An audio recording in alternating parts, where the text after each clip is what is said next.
My name is Lina. I'm in my early 30s. And for most of my life, I've been the kind of person people describe with words that sound harmless, easygoing, reliable, low maintenance. The kind of woman who shows up on time, remembers birthdays, helps clean up after everyone else has gone home, and doesn't ask for much in return. I've learned that when you're quiet, people don't see silence as a personality trait. They see it as permission. I work in a role that requires precision and patience. It's not glamorous, and it's rarely visible. If everything goes right, no one notices. If something goes wrong, suddenly everyone has questions. That pattern didn't just exist in my work life. It existed in my family too. From the outside, I probably looked like the reasonable one, the one who didn't need attention, the one who would understand. And because I rarely raised my voice or demanded space, people assumed I didn't need either. This story isn't about anger. It isn't about revenge. And it isn't about finally yelling back. It's about what happens when silence is mistaken for weakness, and how truth, spoken once and calmly, can change an entire room. What you're about to hear is the emotional journey of how my parents publicly humiliated me during my sister's wedding reception, and how I responded in a way no one expected. Not with chaos, not with tears, but with clarity. I won't dramatize this. I won't exaggerate details to make anyone look like a villain. Real life is quieter than that. More uncomfortable, more subtle. The harm didn't come from one explosive moment. It came from patterns that were normalized over years until a single evening made it impossible for me to pretend anymore. You'll hear about the role I was assigned without ever agreeing to it. You'll hear about the small dismissals that everyone else laughed off. You'll hear about the moment I realized that staying quiet was no longer protecting peace. It was protecting a lie. And most importantly, you'll hear about what changed after I spoke. Not dramatically, not instantly, but permanently. I'm sharing this story because many of us were taught that being calm means being compliant, that being the good one means absorbing discomfort so others don't have to feel it. We were praised for our restraint without realizing the cost. This isn't a story about winning.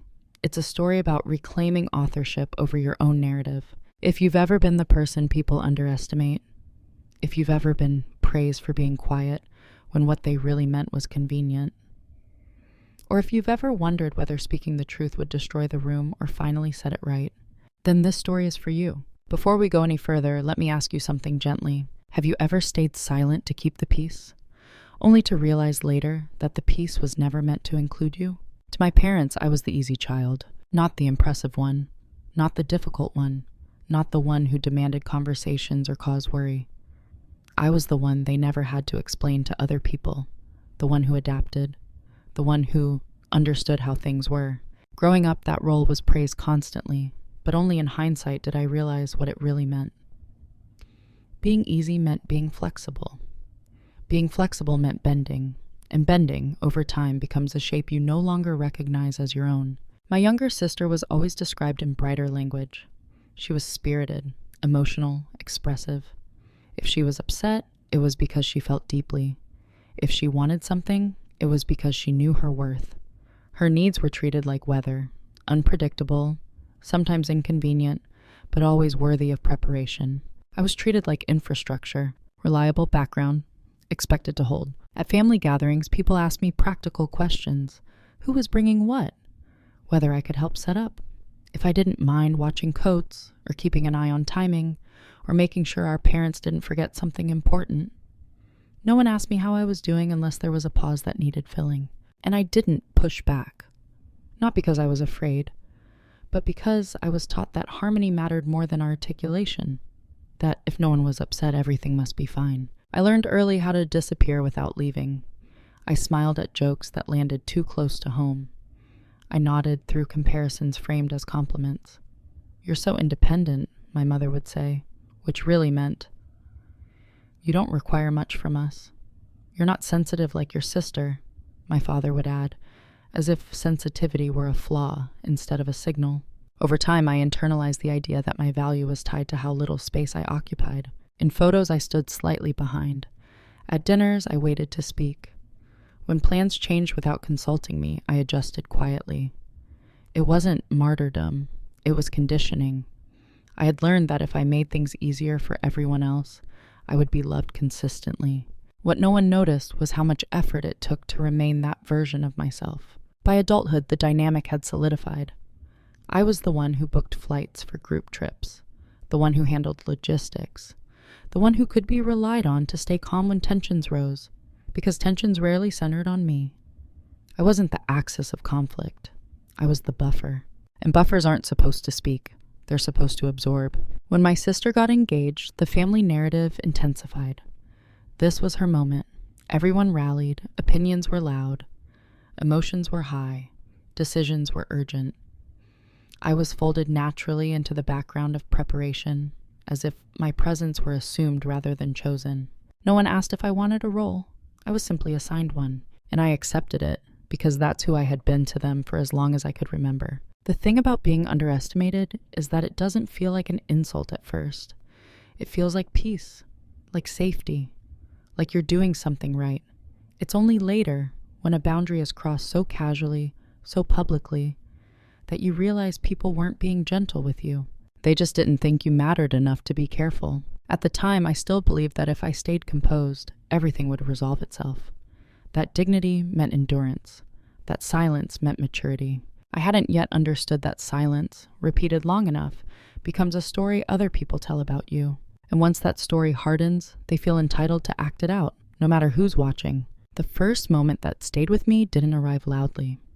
There was no argument, no raised voices, no dramatic pause that made everyone turn their heads. That's why it was so easy for everyone else to forget it ever happened. It was during one of the early wedding planning dinners, not even the reception night. Just a gathering at my parents' house, the kind where plates don't quite match and conversations overlap. My sister and her fiancé were seated at the center of the table naturally. Everyone leaned toward them, toward the story that was forming around their future. I had arrived early as usual, helped set the table, refreshed drinks, listened more than I spoke. At some point, the conversation turned to speeches. My mother mentioned how emotional my sister would be, how touching her words would be, and how everyone should prepare tissues. There was laughter, warmth, anticipation. Then my father smiled, casually, almost fondly, and said, "Well, at least we don't have to worry about Lina making it awkward. She doesn't really do speeches." He chuckled. Someone else nodded. The moment passed. I smiled too, automatically. On the surface, it sounded harmless, even accurate. I wasn't known for speeches. I didn't command rooms. But there was something about the way it was said, final, dismissive, conclusive, that made my chest tighten just a little. Not because I wanted to give a speech, but because no one had thought to ask. The assumption had already been made. Not just that I wouldn't speak, but that my voice wouldn't add anything if I did. No one noticed my pause. No one noticed that I went quiet after that. Not in my usual listening way, but in a withdrawing way. The conversation flowed on, buoyant and busy, and I let it carry me past my own reaction. Later that night, as I washed dishes beside my mother, I almost said something. The words hovered, simple, non-confrontational. That comment earlier made me feel small, or even, I might have wanted to say something. But she looked tired, happy, preoccupied, so I let it go. That was the first cut. Small enough to dismiss, clean enough to rationalize, invisible enough that if I brought it up later, I knew exactly how it would be framed. "You're reading too much into it. He didn't mean it like that." "Why are you so sensitive all of a sudden?" So I absorbed it, like I always had. In the weeks that followed, there were other moments, equally subtle. Decisions are announced instead of discussed. Tasks delegated without acknowledgement. Jokes that landed softly on me because no one expected me to react. "You're so low maintenance," someone said once, as if it were a compliment. "You don't mind," someone else added, already moving on. Each time I felt the same brief sting, and each time I told myself it wasn't worth disrupting the mood. Those weddings were stressful, that this wasn't about me. What I didn't realize then was how important that first moment had been, not for what was said, but for what it signaled. It showed me how easily my absence could be assumed, even while I was sitting right there. How naturally people spoke about me instead of to me. How my silence had been folded into their expectations so completely that it no longer registered as a choice. Everyone else forgot that dinner. If I brought it up now, They wouldn't remember the comment, only my reaction to it. But I remembered, because that was the moment I first understood something uncomfortable. They weren't trying to hurt me. They simply weren't considering me. And that realization cuts differently. It doesn't burn, it doesn't bruise, it settles. Quietly. And once it settles, you start to see how often it's been happening. Once you accept a small dismissal without naming it, something subtle shifts. Not in the people around you, but in the rules they believe apply to you. After that dinner, nothing dramatic changed. No one suddenly became cruel. In fact, if you asked my family during that time, they would have said everything was fine. Happy even. Wedding planning was moving forward. Group chats were active, schedules were filling up. And yet, the pattern deepened. It showed up in how decisions were communicated. Not discussed, announced. A message would appear in the family chat with finalized plans, and my role would already be assigned. Pickups, drop-offs, follow-ups, tasks that required time, attention, and emotional labor, but no recognition. If I responded with a simple "got it," the conversation moved on. If I asked a question, there was often a pause, then reassurance. "Don't worry about it, we've got it handled," which usually meant we've decided without you. At first, I told myself I was imagining things. Stress makes people clumsy. Weddings bring out impatience. No one is at their best. I didn't want to be the person who complicated an already emotional process. So I adapted. I answered quickly. I stayed flexible. I absorbed last-minute changes without comment. I became even more efficient, as if excellence could compensate for invisibility. And the more I did that, the more invisible I became. There's a specific kind of disrespect that doesn't look like hostility. It looks like comfort, familiarity, assumption. It's when people feel so secure in your compliance that they stop checking whether you're okay with what they're taking. My parents had always framed my calm as resilience, as a strength. And maybe it was once. But now it had become a justification. "You're the stable one," my mother said when I gently questioned a decision that affected my schedule. "You don't get upset over little things," my father added, smiling, as if that settled it. And maybe that's what hurt the most. Not the decisions themselves, but the way my emotional range had been quietly erased. As if I were immune to impact. As if consideration was something I had opted out of by being composed. There were moments when I almost broke the pattern. A sentence would rise in my chest, fully formed. "I would have liked to be included. That comment didn't feel fair." I don't want to do that. But each time I pictured the reaction, confusion, mild annoyance, the subtle shift in atmosphere. I imagined being told I was making things harder than they needed to be. So I swallowed the words, and then I told myself a story, a very convincing one. I told myself that being quiet was a choice, that I was above needing validation, that my sense of self didn't depend on how much space others gave me. I told myself I was protecting the bigger picture. What I didn't admit was that part of me was afraid, not of conflict, but of discovering that if I spoke, nothing would change, that my feelings would be acknowledged politely and then set aside, that I would be revealed, unmistakably, as optional. It's easier to normalize disrespect when it arrives dressed as efficiency, when no one raises their voice, when the people involved genuinely believe they're being reasonable. That's how it becomes a habit. That's how it embeds itself into family culture. That's how silence turns into expectation. By the time the wedding week approached, I had been conditioned into a role so thoroughly that stepping outside of it felt almost inappropriate, as if asserting myself would be a betrayal of who I was supposed to be. I didn't see myself as mistreated. I saw myself as useful. And that distinction mattered, because as long as I framed it that way, I could keep going. I could keep helping, keep adjusting, keep quiet, until the cost of that quiet became impossible to ignore. Because there's a limit to how much you can rationalize before your body starts telling the truth for you, before the pauses grow heavier, before the smiles take effort, before you realize that staying silent isn't neutral anymore. It's an endorsement. I didn't realize I'd been cast until I noticed how uncomfortable everyone became whenever I stepped even slightly off script. The role was never discussed. No one sat me down and explained it. It emerged quietly, the way these things always do, through repetition, assumption, and relief. Relief that someone else would handle what needed handling. Relief that someone else wouldn't push back. I was the reliable one, the capable one, the one who could be counted on to smooth things over without being asked. In theory, it sounded flattering. In practice, it meant I was expected to absorb inconvenience without reaction. As the wedding approached, the expectations sharpened. I was looped into logistics but not into decisions. I was asked to confirm arrangements I hadn't been consulted on. When I hesitated, even briefly, the response was immediate reassurance, delivered with a tone that suggested I was being gently unreasonable. "You're okay with this, right?" It wasn't really a question, because the real answer had already been assumed. I began to notice how differently the room responded to my sister. If she expressed frustration, it was addressed. If she needed a change, people adjusted. Her emotions were treated like data, important inputs to be factored in. Mine were treated like static. If I showed fatigue, it was met with gratitude, not concern. "If you're tired, you don't have to help," someone would say, while continuing to rely on me anyway. If I expressed uncertainty, it was reframed as hesitation I'd work through on my own. I wasn't asked what I wanted. I was asked what I could do.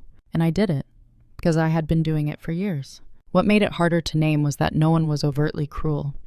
There were smiles, thank yous, occasional praise, usually delivered after the fact when the work was already done. But praise that arrives only after compliance isn't appreciation. It's reinforcement. It trains you to associate worth with output, to believe that if you stop performing, you stop mattering.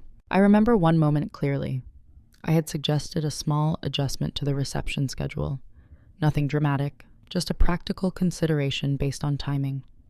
The room went quiet for a second, then my father waved it off lightly.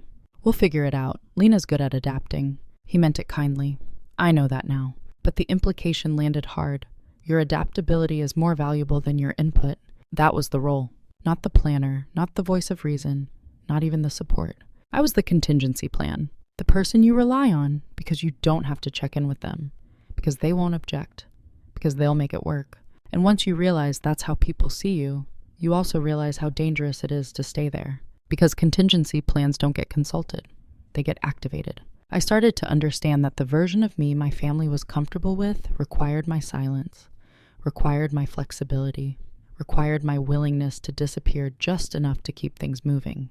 And the moment I stopped doing that, even briefly, I felt the tension rise. Not anger, not confrontation, discomfort, as if I were breaking an unspoken agreement. That was when it became clear to me. This wasn't about one wedding, or one comment, or one evening. It was about a dynamic that had been rehearsed for years, now reaching its most public stage.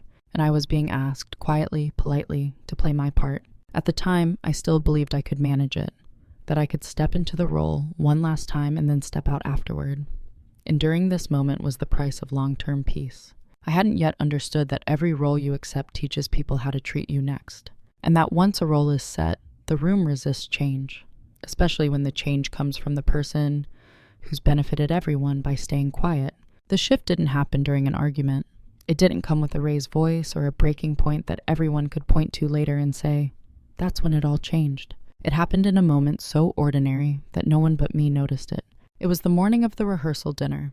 I was standing in the hotel bathroom, adjusting a dress I hadn't chosen, checking details I had been asked to just keep an eye on.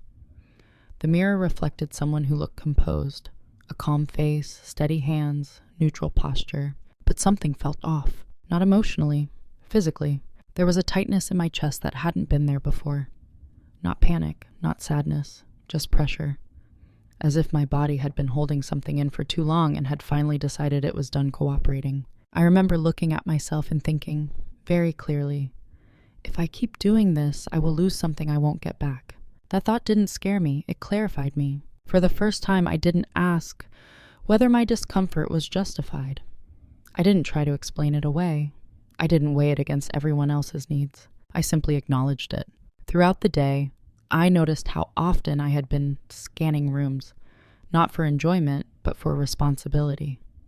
Tracking timing, anticipating issues, making sure others were comfortable before checking in with myself. It wasn't a skill, it was a reflex. At one point, my sister pulled me aside, not unkindly, just quickly, and asked me to handle a last-minute change. I agreed automatically, then paused. Something inside me said, "You don't have to respond like that anymore." So I didn't rush. I didn't apologize. I just said, I'll let you know. She blinked, not upset, just surprised. And that was it. That was the moment. I hadn't refused. I hadn't confronted anyone. I hadn't even asserted a boundary out loud. I had simply interrupted the pattern. The rest of the day unfolded the same way it would have regardless. People moved, plans adjusted, laughter happened. No one noticed the internal shift because nothing external had changed. But for me, everything had. I realized that silence didn't have to be passive, that choosing not to explain myself didn't mean I was agreeing, that I could observe without absorbing. I stopped offering solutions before they were requested. I stopped filling pauses. I stopped smoothing edges that weren't mine to manage. And in that space, small, quiet, internal, I felt something I hadn't felt in a long time. Agency, not power over anyone else, power over my own participation. That night, lying in bed, I didn't replay conversations the way I usually did. I didn't analyze tone or word choice or whether I had said too much or too little. I slept. The next day, the wedding day, I moved through the hours differently. Still helpful, still composed, but no longer overextended, no longer scanning for approval. And something interesting happened. People began to adjust, not consciously, not dramatically, but subtly. Someone else stepped in when a task wasn't immediately handled. A question was redirected. A pause was allowed to exist. The world didn't collapse because I didn't catch every loose end. That realization stayed with me. The shift wasn't about confrontation, it was about consent. I began to see how often I had been consenting automatically, to roles, to expectations, to treatment, without ever checking whether I actually agreed. And once you see that, you can't unsee it. By the time the reception approached, I wasn't bracing myself anymore. I wasn't rehearsing responses. I wasn't preparing to endure. I was present. And presence, I learned, changes the rules. Because when you're no longer operating on reflex, silence becomes something else entirely. It becomes a choice. Once silence stopped being automatic, it started to feel different in my body. It was no longer something that happened to me. It was something I allowed or withheld. At the reception, I noticed how quickly people filled the space when I didn't. A question would hang in the air a second longer than usual. A decision would stall. Someone else would step forward to manage what I used to handle without thinking. No one commented on it, but I could feel the recalibration happening in real time. For years, my quiet had functioned like a safety net. People leaned on it without looking down. They assumed it would always be there, and now that it wasn't stretched as tightly, they had to adjust their footing. What surprised me wasn't their reaction. It was mine. I wasn't anxious, I wasn't guilty, I wasn't bracing for backlash. I felt steady, observant, as if I had stepped slightly out of frame and was finally watching the scene instead of carrying it. My parents moved through the reception with practiced ease, greeting guests, making small jokes, playing their roles as hosts. And for the first time, I saw something I hadn't allowed myself to see before. They relied on my silence, not maliciously, not consciously, but thoroughly. It allowed them to speak freely, sometimes too freely, about family dynamics they assumed were settled. It allowed them to frame narratives without challenge. It allowed them to make remarks that sounded affectionate on the surface, but carried an edge when you listen closely. And I listened. There was a moment when my father made a comment at our table, light, joking, delivered to a group of extended relatives. It was about how I had always been the easy one, how I never caused stress the way others did. People laughed softly, nodded. I didn't correct him. I didn't smile. I didn't rush to smooth the moment.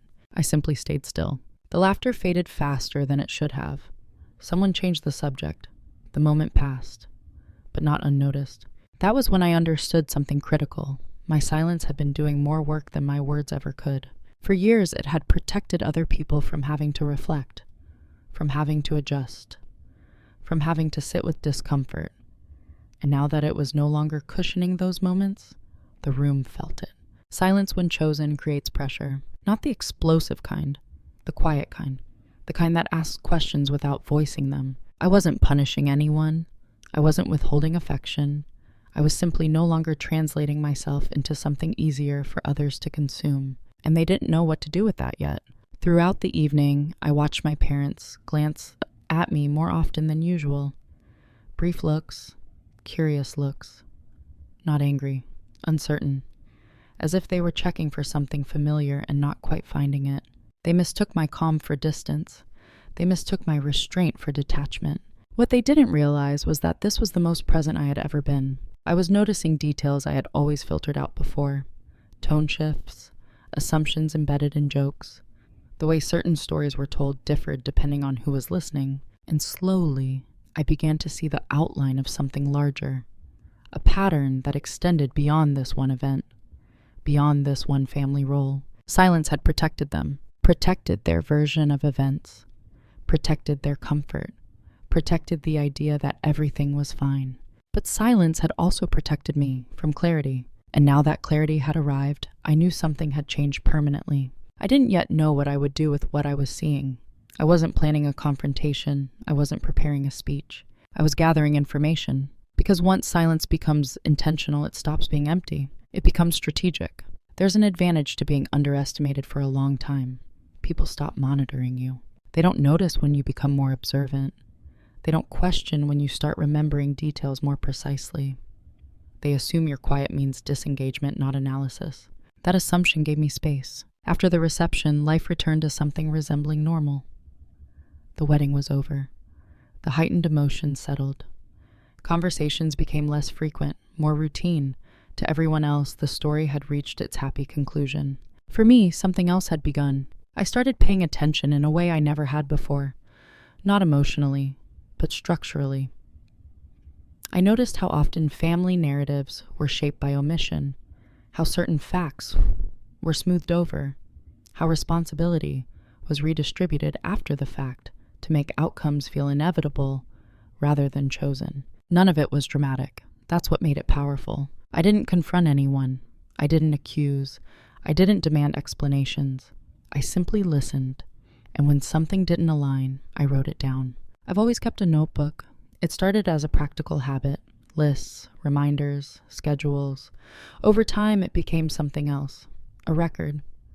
Not of grievances, but of patterns. Dates, phrases, decisions. Who said what and who benefited. I wasn't looking for leverage.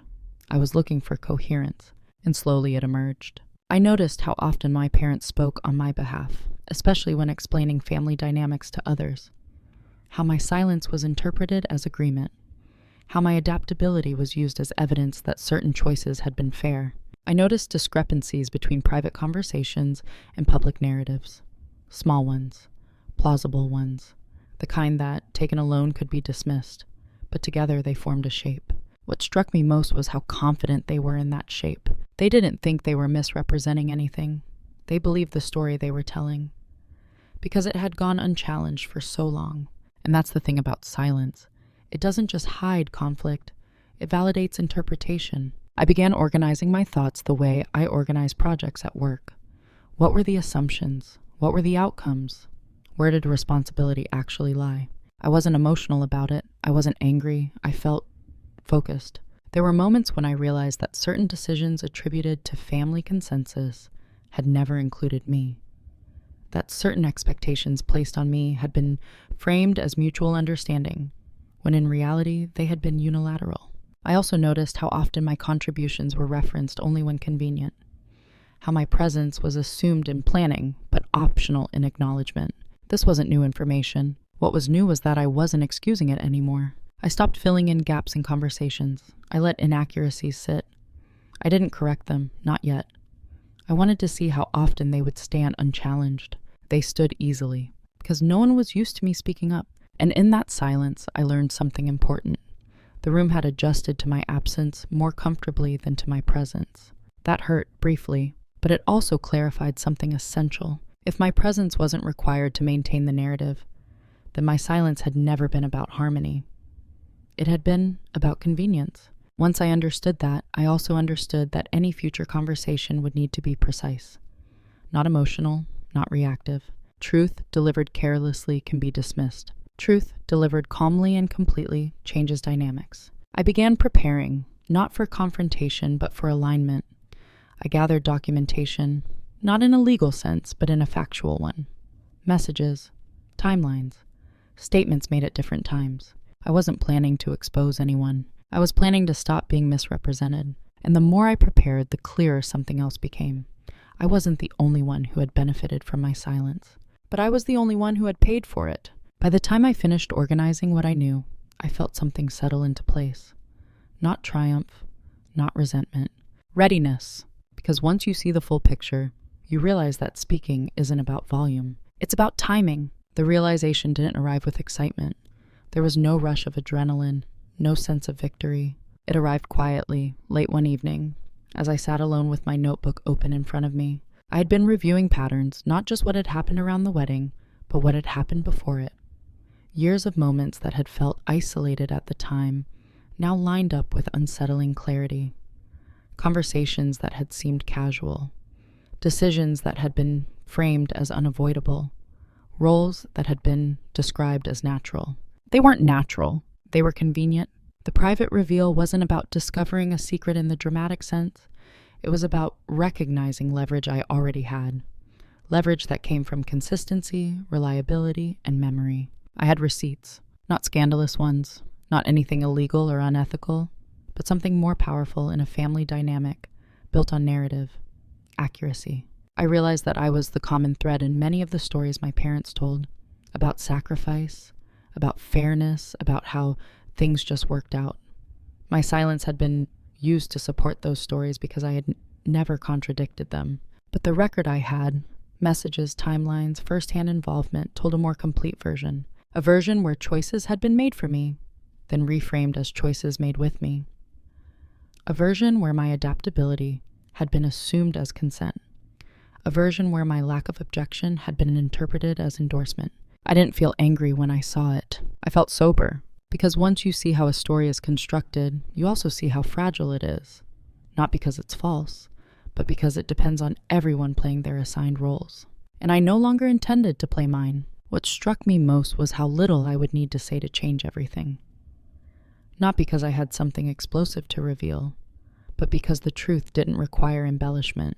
It only required presence. I understood then that if I spoke, not emotionally, not defensively, not all at once, the room would have to recalibrate. Not because I would force it to, but because the version of me they relied on would no longer be available. This wasn't about exposing my parents. I wasn't interested in humiliating them the way I had been humiliated. I didn't want allies or apologies or public reckonings. I wanted accuracy. I wanted my experience to exist in the same room as everyone else's. And I wanted it to exist calmly. That night I made a decision that surprised me with how simple it felt. I would speak exactly once.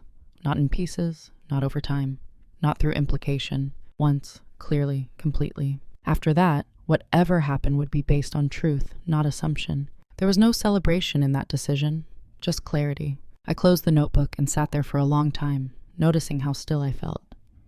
The pressure in my chest that had appeared days earlier was gone. In its place was something steadier, a sense of alignment. I wasn't preparing to win. I was preparing to stand accurately. And accuracy, I had learned, is disruptive only to narratives that depend on silence. I didn't know yet when the moment would come. I didn't plan the setting or the phrasing. I trusted that when the time arrived, I would recognize it, not by urgency, but by readiness. Because when you stop fearing the consequences of speaking, you also stop rushing. You wait. And waiting, when it's intentional, becomes its own form of power. There's a moment that comes after clarity, but before action. It's the quietest part of the process and the most difficult, because once you see the full picture, you can't claim ignorance anymore. Every option is visible, every consequence imaginable, and you have to choose which cost you're willing to pay. I spent several days in that space, not pacing, not spiraling, just observing my own thoughts as they moved through the possibilities. I could continue as before, say nothing, let the moment pass. The wedding was over after all. There would be fewer gatherings, fewer opportunities for public commentary. Silence would be easier now than it had ever been. That option came with familiarity, predictability, and a cost I finally knew how to name: erasure. I could speak privately, pull one parent aside, soften the edges, explain how certain moments have made me feel, ask for understanding, hope for reflection.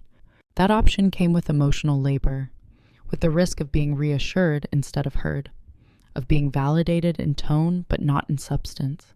And then there was the option I hadn't allowed myself to consider until now, I could speak once, calmly, in the same space where the narrative had been reinforced for years. Not to accuse, not to shame, but to correct. That option was irreversible. Once spoken, the truth couldn't be folded back into the old story. It would exist. Publicly, permanently. Not as drama, but as fact. I weighed them carefully. I thought about my parents, not as villains, but as people who had grown comfortable inside a version of events that required my silence. I thought about my sister, who had never questioned the roles she inherited. I thought about myself, about how long I had been shaping my life around being easy to live with, and I realized something essential. If I chose comfort now, I would be choosing it for everyone but myself. The decision point wasn't about courage. It was about alignment. I asked myself a simple question.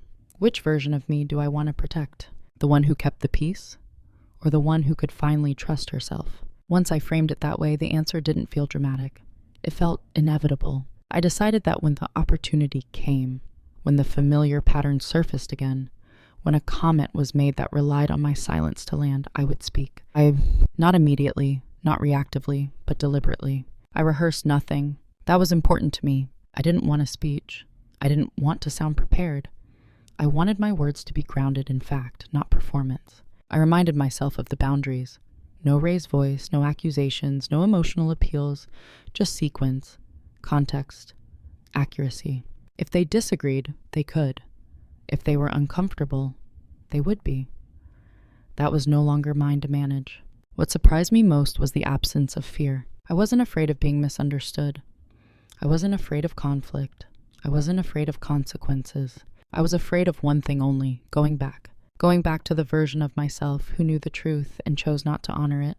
That fear outweighed everything else. By the time the next family gathering appeared on the calendar, a post-wedding dinner meant to relax and reconnect, I felt ready.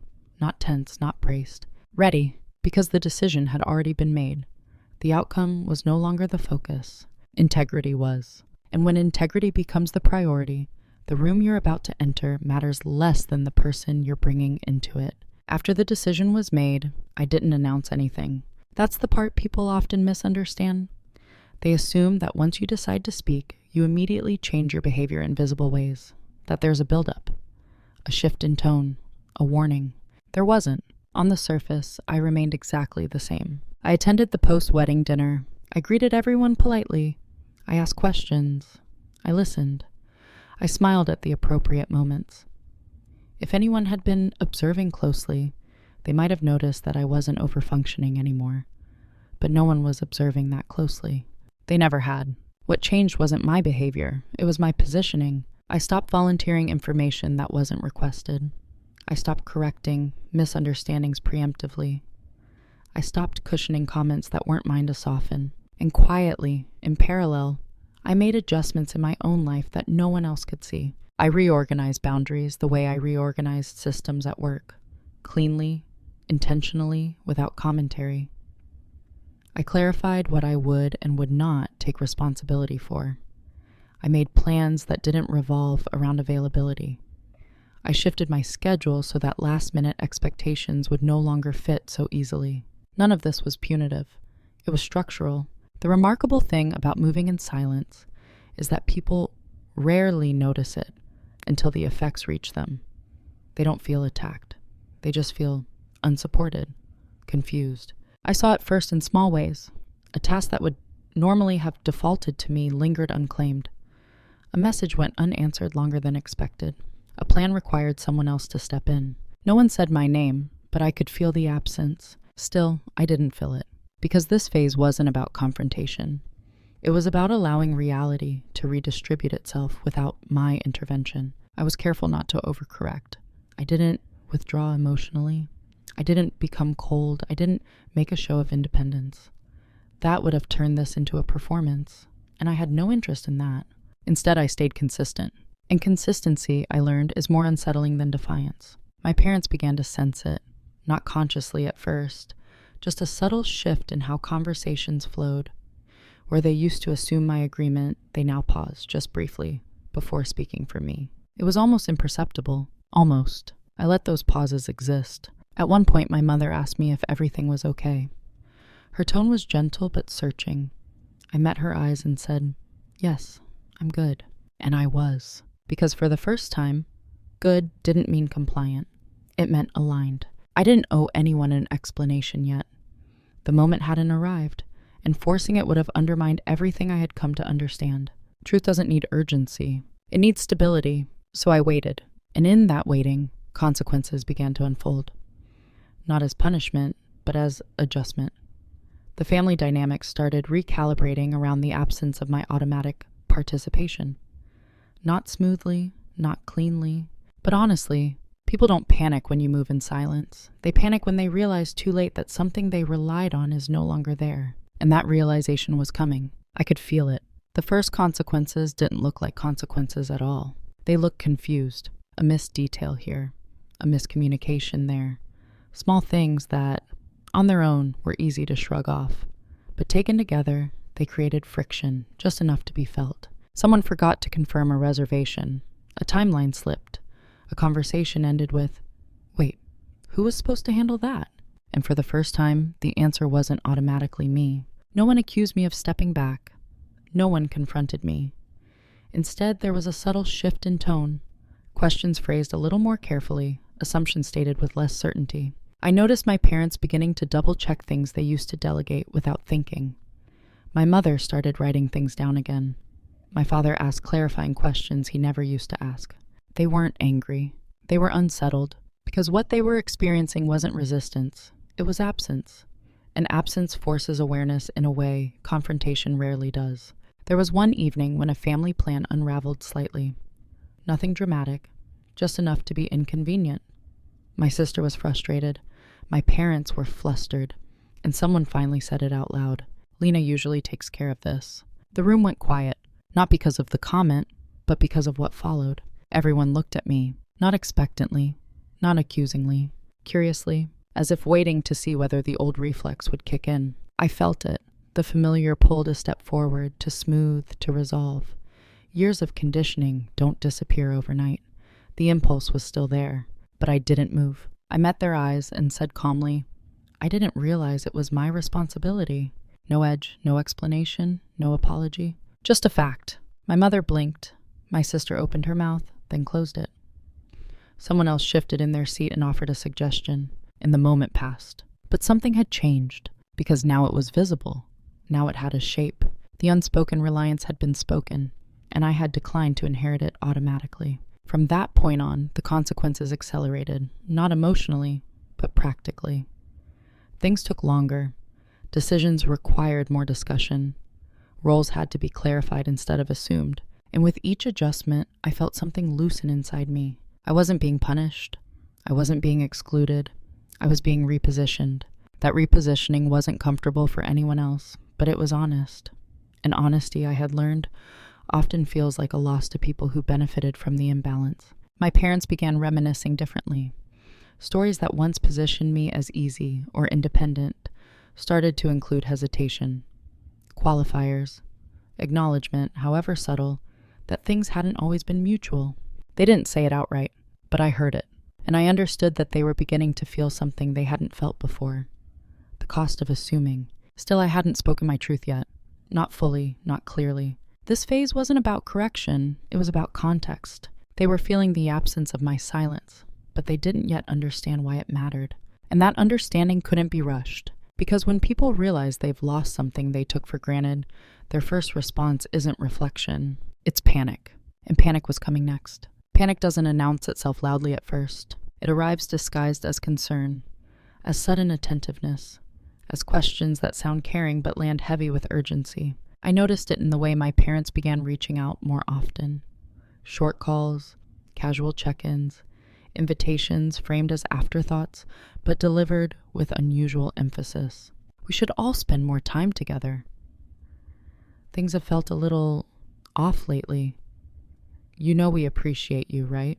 These weren't apologies. They were probes. They were attempts to restore balance without examining what had been unbalanced in the first place. The panic intensified when my absence could no longer be mistaken for a coincidence. When systems that had quietly depended on me continued to strain. When emotional labor that had always been invisible suddenly needed a visible owner. That was when the questions became more direct. My mother asked if she had done something wrong.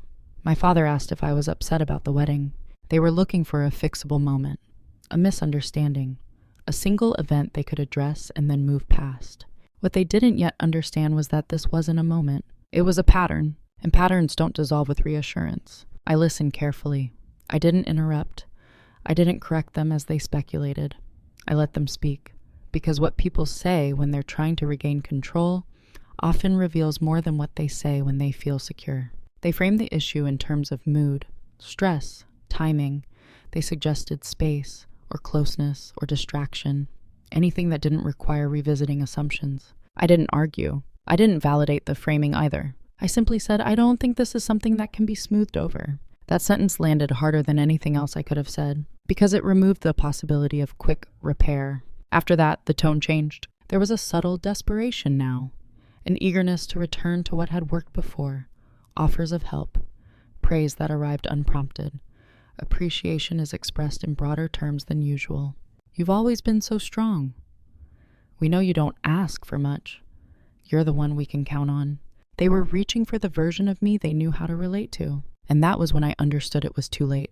Not in a cruel way, in a factual one. They weren't ready to hear the truth yet, but they were trying to bypass it. And if I allowed that, I would be consenting again. This wasn't about punishing them for not noticing sooner. It was about recognizing that awareness has a window. And that window closes when comfort becomes more important than clarity. I didn't escalate. I didn't withdraw. I stayed exactly where I was, calm, present, unmoved. I told them I would talk when the time was right, not because I wanted to control the moment, but because the moment had to be stable enough to hold what needed to be said. They didn't like that answer. Waiting is uncomfortable when you're afraid of what the truth might cost you, but the cost of waiting was no longer mine to carry. I had already paid for it for years. By the time they realized that the old dynamic wasn't returning, that my silence was no longer available as a cushion, they had run out of options. There was nothing left to patch, only something to face. And when the opportunity finally came, it wasn't dramatic. It wasn't planned. It was inevitable. Because truth, once invited into the room, doesn't need to be summoned. It arrives when pretense can no longer stand. The conversation happened on an ordinary afternoon. No raised voices, no dramatic setup, no audience gathered with the intention. It was just my parents and me sitting at the same table we'd sat at countless times before. Coffee is cooling in mugs. The window opens. Normal light. That normality mattered because what I needed to say didn't belong to a charged moment. It belonged to reality. My father started gently. He said he felt distance, that he didn't understand when it had happened, that he wanted to fix it. I let him finish. Then my mother spoke. She said she worried she had taken me for granted, that maybe, in trying to keep everything running smoothly, she had missed something important. They were close, but they were still circling the truth instead of facing it. So I spoke, not quickly, not slowly, just evenly. I told them that the issue wasn't the wedding, that it hadn't started there and wouldn't end there. I told them that for years my silence had been interpreted as agreement, and my adaptability had been treated as consent. I didn't say they were cruel. I didn't say they were malicious. I said they were comfortable. I gave examples, not as accusations, but as a sequence. I explained how decisions had been made without me and then framed as shared. How comments that sounded light had landed heavy because they rested on a long history of being spoken about rather than with. I told them about the reception. Not emotionally, precisely. I described the moment when I was humiliated publicly, not by an insult, but by an assumption. By the casual certainty that I would remain silent, that I would absorb it. And then I said the sentence that changed the room. I stopped speaking because it made things easier for everyone else. Not because I didn't have anything to say. Silence followed. Not defensive silence, reflective silence. My parents didn't interrupt. They didn't deny specifics. They didn't explain away intent. For the first time, they were listening without preparing a response. I finished by telling them this wasn't about blame. It was about recalibration, that I wasn't asking them to feel guilty, but I was no longer willing to be misrepresented for the sake of peace. When I stopped talking, I felt steady, not relieved, not drained, complete. My mother's eyes filled with tears, but she didn't cry. She nodded slowly, as if something had finally clicked into place. My father looked down at the table for a long moment before saying quietly, "I didn't realize how much we were asking of you by not asking anything at all." That was enough. I didn't push for more. I didn't seek apologies. Understanding had begun, and that was the only foundation worth building on.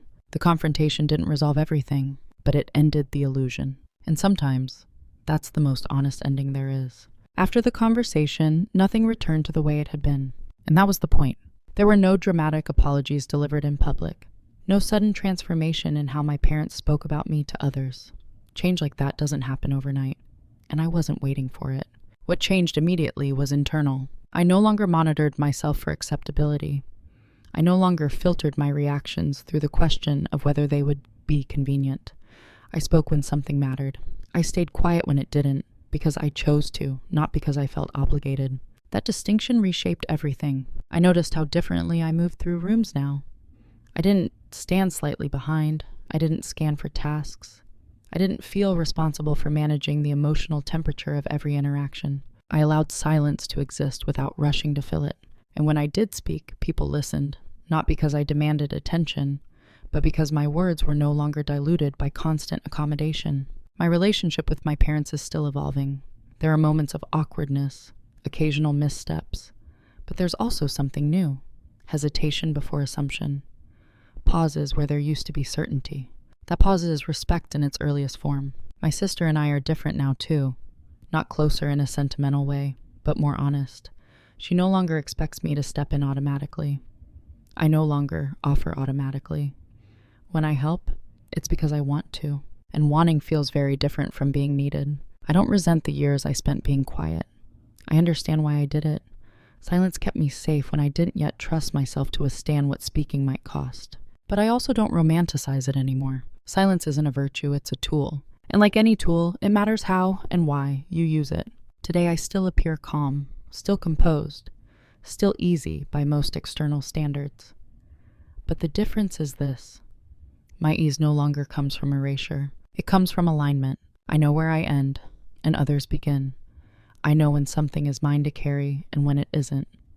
I know that being underestimated is only a disadvantage if you accept the limits others place on you. I didn't become louder. I didn't become harder. I became clearer. And clarity has a quiet authority to it. It doesn't demand. It doesn't chase. It doesn't need to prove anything. It simply stands. If there's one thing this experience taught me, it's that respect often arrives after discomfort. That people don't always change because they understand you, but because the dynamic they relied on no longer works. And that's okay. You don't owe anyone the version of you that was built on silence. You owe yourself the version that can finally speak without fear of losing belonging. Because belonging that requires your disappearance isn't belonging at all. For a long time, I believed that keeping the peace was the same thing as being kind. I thought restraint was maturity, that endurance was strength, that if I stayed calm long enough, things would eventually balance themselves out. What I learned is simpler and harder. Silence doesn't disappear problems. It preserves them. It preserves dynamics that benefit some people more than others. It preserves narratives that feel stable only because no one is challenging them. And over time, it teaches everyone involved a quiet lesson about whose comfort matters most. Silence protected them. It protected my parents from having to question the roles they had grown accustomed to. It protected familiar stories from being examined too closely. It protected the idea that everything was fine, because fine had never been defined. But the truth changed the room, not because it was explosive, not because it was emotional, but because it was complete. When I finally spoke, I didn't raise my voice. I didn't demand accountability. I didn't ask anyone to choose sides. I simply stopped participating in a version of the story that didn't include me accurately, and that was enough. The moral of this story isn't that you should confront everyone who has ever underestimated you. It's not that family dynamics are inherently unfair or that silence is always wrong. It's this. If your silence is the reason a dynamic works, that dynamic isn't neutral. You are allowed to outgrow the role that once kept you safe. You are allowed to speak without making it dramatic. You are allowed to choose timing over urgency, clarity over chaos, truth over convenience, and you are allowed to do it once, and let that be enough. Sometimes, the most powerful thing you can say is the thing you've never said before, delivered calmly, without asking permission. Because people don't change when you beg them to understand. They change when reality does. If this story resonated with you, if you recognized yourself in the quiet one, the reliable one, the person who's always fine, I'd really like to hear from you. Have you ever realized that your silence was holding a system together? And what happened when you finally chose to speak? Your experience matters.